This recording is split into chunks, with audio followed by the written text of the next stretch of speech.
കൂട്ടുകാരെ, ഞാൻ ഇവിടെ പറയാൻ പോകുന്ന കഥയുടെ പേരാണ് പുലി വരുന്നേ പുലി. പണ്ട് ഒരിടത്തൊരിടത്ത് ഒരു ഗ്രാമമുണ്ടായിരുന്നു. ആ ഗ്രാമത്തിൽ ഒരു പാവം ആട്ടിടനുണ്ടായിരുന്നു.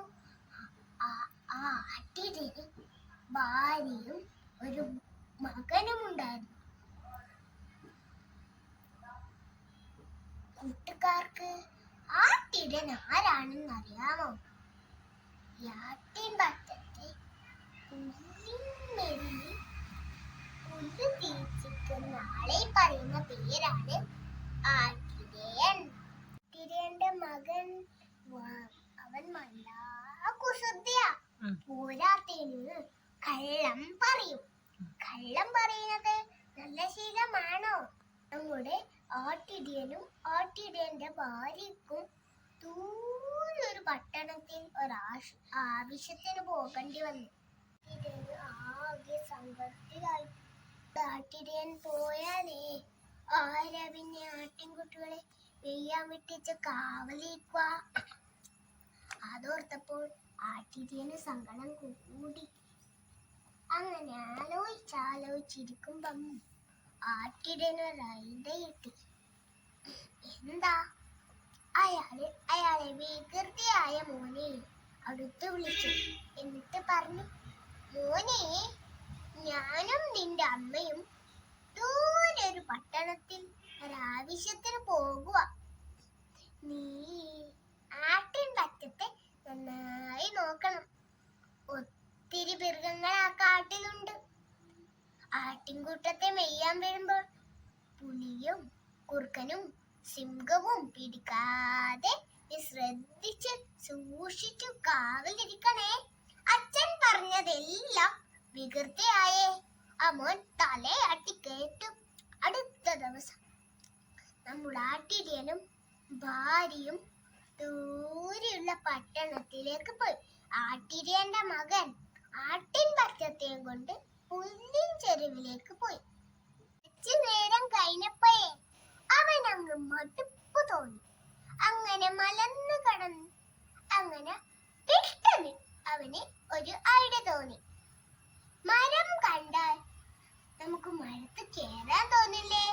അത് തന്നെ ഈ വികൃതിയായ മോനും തോന്നി. അവൻ ഒന്നും ചിന്തിച്ചില്ല. മരത്തിന്റെ കളിയിലിരുന്നാൽ അങ്ങ് ദൂരെന്ന് പുലിയോ കുറുക്കനോ സിംഹമോ വരുന്നത് കാണാലോ. പിന്നെ അവൻ ഒന്നും ചിന്തിച്ചില്ല. സമയമൊട്ടും കളയാതെ അവന്റെ മനസ്സിലേക്ക് മലിഞ്ഞു കയറി. എന്നിട്ട് കുറച്ചു കഴിഞ്ഞപ്പോൾ അവനങ്ങ് മുട്ടപ്പു തോന്നി. അവൻ ചുറ്റും നോക്കി. അപ്പൊ കണ്ട കാഴ്ച അവന് ഒത്തിരി ഇഷ്ടായി. അവൻ ദൂരെ മലകൾ കണ്ടു. മലകൾക്കിടയിലൂടെ കാടിനെ ചുറ്റി ഒഴുകുന്ന പുഴ കണ്ടു. കാടിനടുത്തുള്ള പുൽമേട്ടിൽ ചെയ്യുന്ന അവന്റെ ആടുകളെയും കുറച്ചകലിലെ വയലുകളെയും വയലിൽ പണിയെടുക്കുന്ന കൃഷിക്കാരെയും ഞാൻ കാണാൻ പറ്റുന്നുണ്ടായിരുന്നു. പെട്ടെന്ന് അവനൊരു കുസൃതി തോന്നി. അവൻ ഒരിക്കൽ നിലവിളിച്ചു, അയ്യോ രക്ഷിക്കണേ, പുലി വരുന്നേ പുലി. അവന്റെ ആ കച്ചല് കെട്ടിട്ട് ദൂരെ വയലിൽ പണിയെടുക്കുന്ന കൃഷിക്കാരില്ലേ, അവര് ഇത് കേട്ടിട്ട് ദൂരേക്ക് ഓടി വന്നു. അവരെ കയ്യിലുള്ള വടിയും മറ്റു ആയുധങ്ങളും ഒക്കെ ആയിട്ട് ഓടി പുൽമേട്ടിലെത്തി. ആ കാഴ്ച കണ്ട് അവരമ്പരന്ന് പോയി. എവിടെ പുലി? ഇവിടെ? അവൻ ചിരിച്ചുകൊണ്ട് പറഞ്ഞു, അയ്യോ പറ്റിച്ചേ, ഇവിടെ പുലിയൊന്നും വന്നിട്ടില്ല, ഞാൻ നിങ്ങളെ തുമ്മ പറ്റിച്ചതാണ് എന്ന് പറഞ്ഞ് അവൻ കൈകൊട്ടി ചിരിക്കാൻ തുടങ്ങി. ഇത് കേട്ട് കൃഷിക്കാർക്ക് ദേഷ്യം വന്നു. അവനൊരു കൂസലില്ല. അവൻ മരത്തിന്റെ ചാരി കാഴ്ചകളൊക്കെ കണ്ടോണ്ടിരുന്നു. കൃഷിക്കാർക്ക് ഏതായാലും അവനൊരു കൊച്ചു കുട്ടിയല്ലേ, അവരൊന്നും പറഞ്ഞില്ല. അവര് നേരെ തിരിച്ചുപോയി.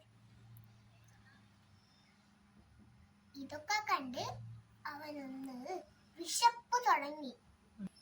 അങ്ങനെ കുറച്ചു കഴിഞ്ഞു കൊണ്ടുവന്ന ഭക്ഷണമൊക്കെ അവൻ കഴിച്ചു. എന്നിട്ട് അവൻ സമയം നീങ്ങുന്നേയില്ല. ഒന്ന് പുറച്ചു കഴിഞ്ഞു. കാടിനകത്ത് മേഞ്ഞുകൊണ്ടിരിക്കുന്ന ആട്ടിൻകുട്ടികൾ ബഹളം വെച്ച് ഓടാൻ തുടങ്ങി. അവൻ എന്താണെന്നൊന്ന് ചോദിച്ചിട്ട് നോക്കിയപ്പോൾ കണ്ടത് എന്താണെന്നോ, അതിലൊരു പുലി അവന്റെ ആട്ടിൻപറ്റത്തിന്റെ പുറകെ ഊട്ടി വരിക. ഈ കാഴ്ച കണ്ട് അവൻ പേടിച്ചു പോയി. ഇത് കണ്ട് അവൻ ഉറക്കെ നിറവിച്ചു, അയ്യോ പുലി വരണേ, രക്ഷിക്കണേ, പുലി വരണേ. കരച്ചിൽ കേട്ടിട്ട് അവർ തമ്മിൽ ഇങ്ങനെ നോക്കി. എന്നിട്ട് പറഞ്ഞു, ഇത് അവൻ നമ്മളെ പറ്റിക്കാൻ വേണ്ടി ചെയ്യുക. പുലിയൊന്നും വന്നിട്ടില്ല, അവന്റെ കുസൃതി ഇതൊക്കെ പറഞ്ഞ് അവരിത് കാര്യാക്കാതെ അവരവരുടെ ജോലി തുടങ്ങി.